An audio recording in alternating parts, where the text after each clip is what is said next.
Hello, how are you doing? And welcome to another episode of Crimes,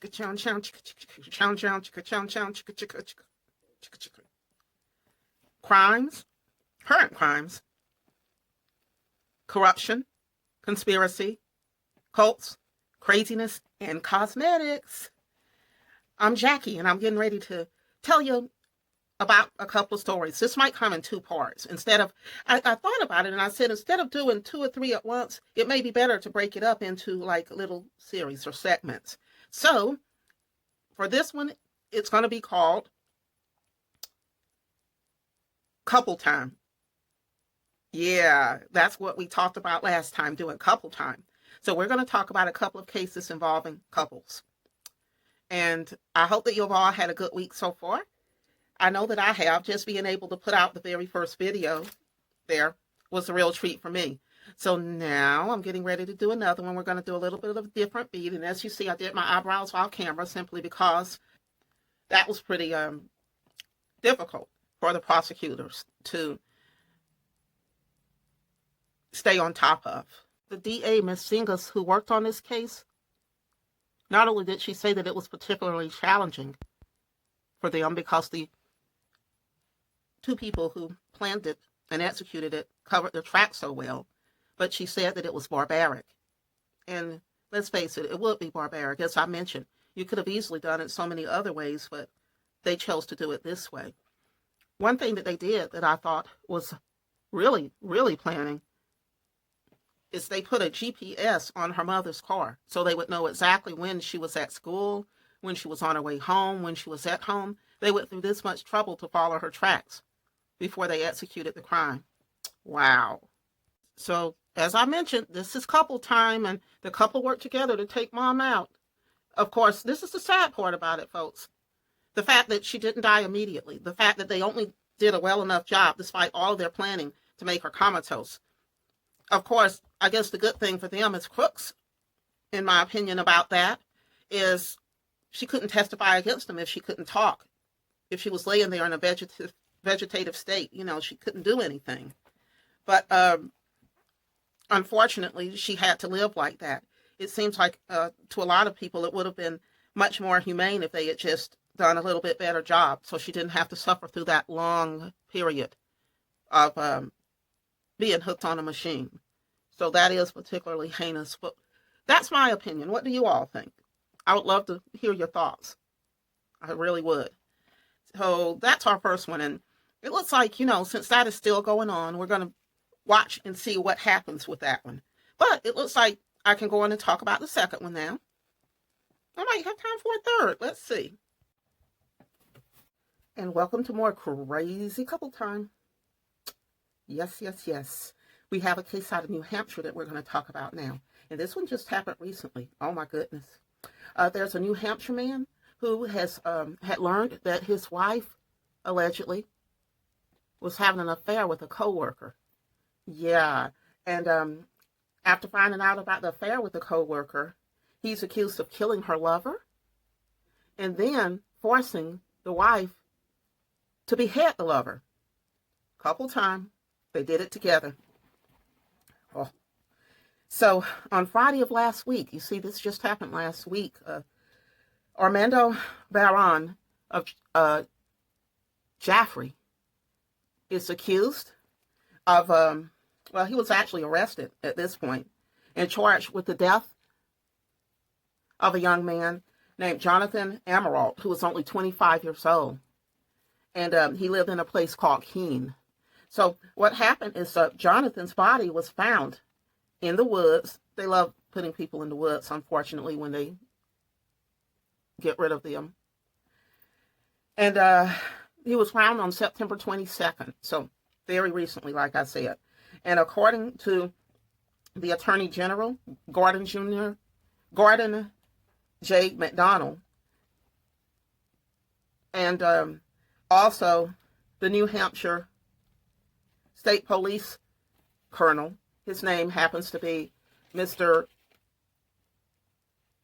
Nathan A. Noyes, they released a statement. It's just been released about what happened, about this particular crime. Now, Armando Barron is charged with capital murder, as he should be, of course, in my opinion, for allegedly, knowingly causing the death of Jonathan Amerault, that 25-year-old I mentioned who his wife allegedly was having an affair with. And he shot him while engaged in kidnapping him. So he actually kidnapped the young man. And while he was kidnapping him, he shot him. Or what I mean to say is her lover's kidnap and murder. So her husband kidnapped her lover and forced her to participate. Wow. Now, in case you're wondering, the wife's name is Britany. Yes, his wife's name was Britany. Isn't that crazy? Britany Barron. And she had to participate in the murder of her own lover because her husband forced her by beating her, strangling her, and placing a gun in her mouth.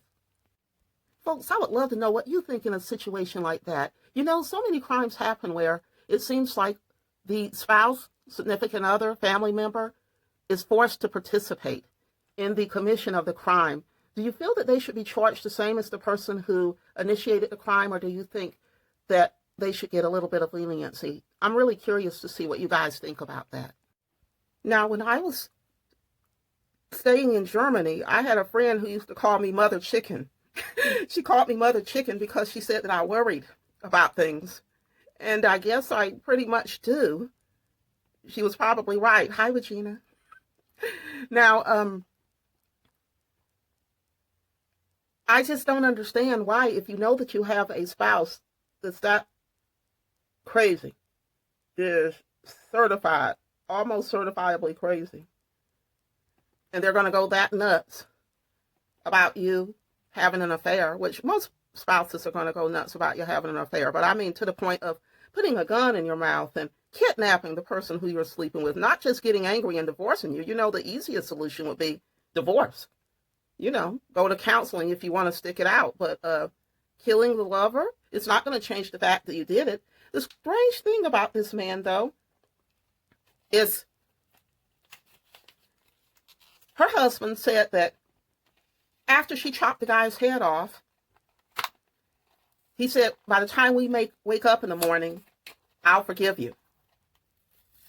Wow. Well, I guess he will be forgiving her for a long time, because if he is convicted of the crimes he's alleged to do, and he's going to be sitting in jail, he'll have plenty of time to forgive her, and she'll have plenty of time to do the same thing with someone else. I mean, the affair part. Oh, that's not exactly right either, because she will probably end up being charged as an accomplice, even though she may not be the person who planned it out. She participated. It was under duress, so it'll be very fascinating to find out what happens in this particular case. Ta-da!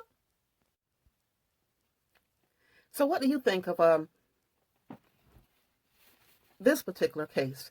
It is couple time. They did do it together. Of course, everyone wasn't a willing participant like in the last case, right? I mean, this time she was definitely, it seems, allegedly under duress.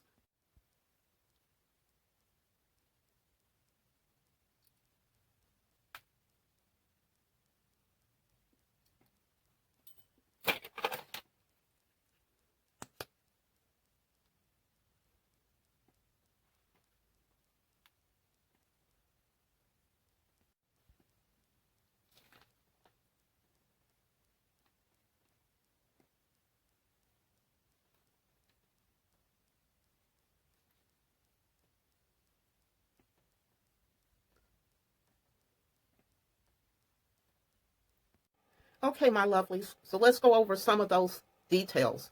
And, of course, we can throw in some new facts. That is the husband, Mr. Barron, found out that his wife was going with one of her co-workers. Later that night, while they're on the bed, he strangles her. He then convinces her to call her little work boyfriend and somehow talk him into getting out of his residence and meeting her in a park for a little rendezvous. Yeah, you know. To which he, like any normal horny 25-year-old, of course he agreed to meet her in the park for a little do. So I feel it has to be mentioned, although it should be pretty needless to say, they went to the park in separate cars. Rationale? Well, if he sees her husband in the car with her, you know he's going to keep going. He's not going to stop for that rendezvous. So he had to be lured properly by thinking she was by herself, you know. Yeah. How else would you get him out there? And how else would you get him to stay out there, right?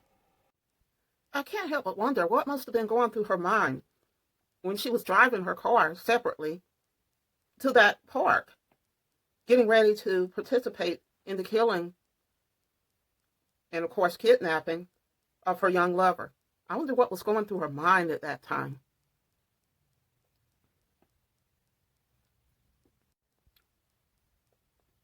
Wow. I tell you what, I'd never want to be in that crazy situation. Well, you know, I think I would recognize that crazy jealousy before I got into marriage with her particular husband. But, oh well, you know, she picked a winner. What can I say? Now I realize that some people think that kind of jealousy is cute. Well, I don't know if they think the killing part is cute, but they think it's cute to have someone who's so jealous that they would be out fighting over him. I know a lot of people like that who brag about, ooh, yeah, I had these two guys fighting over me, or two girls, or three, or however many, you know. I mean, my goodness, I've even been in such a situation before, so I'm not playing Miss Mama Judgment here. Yeah, I remember when I was in Canada and three guys got in a fight over me at a restaurant. So the only thing, though, was I was kind of embarrassed by it. It didn't make me feel happy at all. I was really a little bit mortified. In my case, it was my first time, in fact, my first hour in Canada, and we stopped by a restaurant to get something to eat. And while I was there, you know, I connected very well with the people there because, again, as I mentioned, I'm from the South, and they enjoyed my accent.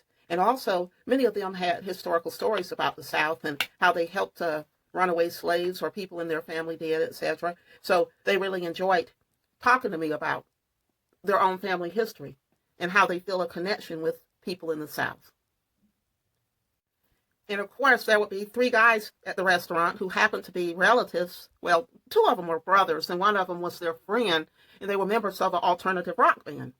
You know, well, I'm that kind of girl who attracts a lot of musicians somehow. And anyway, the guys in the band, they all wanted an exotic girlfriend. And they thought I might be living there, which I would love to live in Canada, to be honest with you. And so they all tried to make their moves, of course, all three of them. And we got to get back to the story because this isn't about me at all, believe me. But I was a little bit confused because all three of the guys were extremely good looking. They looked like Fill and Stream models. And I didn't know which one I liked the most, especially being brand new to the town and it's my first time there in Canada. I didn't know who to choose. I just wasn't used to three super good looking guys fighting over me. But in finishing up that little blip, I just wanted to let you know that there's a big difference here. I'm single. And the three guys who I was talking to apparently were single too. We weren't married to a mad, crazy beheader. So in closing on this little intermission, I just wanted to say, sure, you know, it can be fun, it can be exciting, but it's better left for your single days, not after you get married.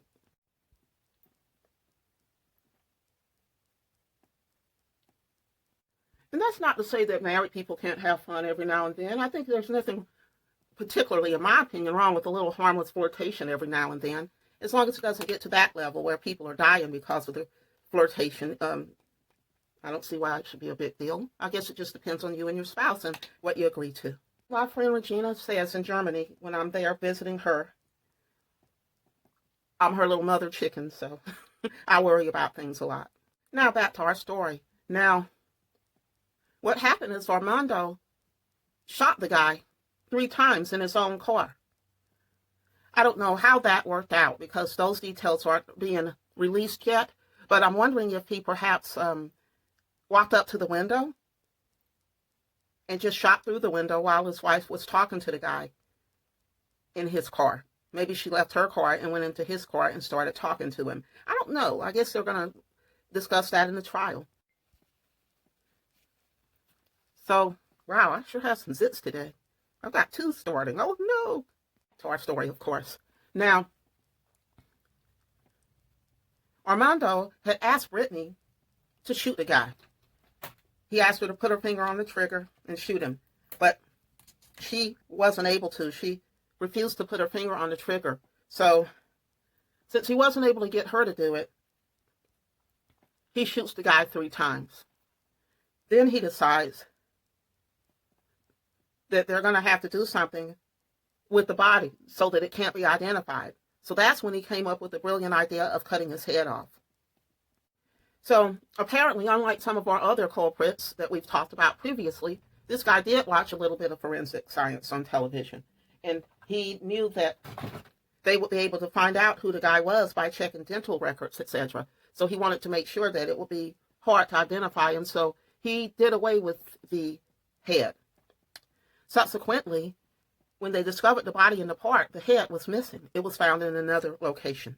Now, after they killed Jonathan, and as I said, his head was found in a different location, they buried his body under some debris and sticks and tarp so that hopefully he wouldn't be found very quickly.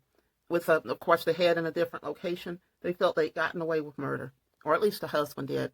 I don't know, the wife just participated allegedly, but I don't know what her thoughts were. Also found Jonathan's abandoned Subaru at the park location. So I guess they didn't drive it off. They drove their separate cars. And after they finished the deed, they, of course, drove off. Now, once the body was found, Armando drove home.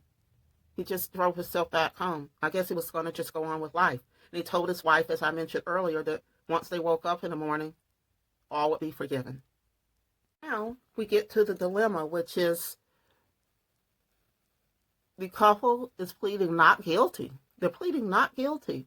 And Britany says that her involvement was under duress. So that's going to be an issue in this trial. Is her participation in the crime and the fact that she was put in the situation under duress. What do you think of that? So far, they've been looking for a comment from the couple or their attorneys, but so far they haven't responded. And they're being held right now without bond. And let's face it, would you want those two to be bonded right now? I didn't think so.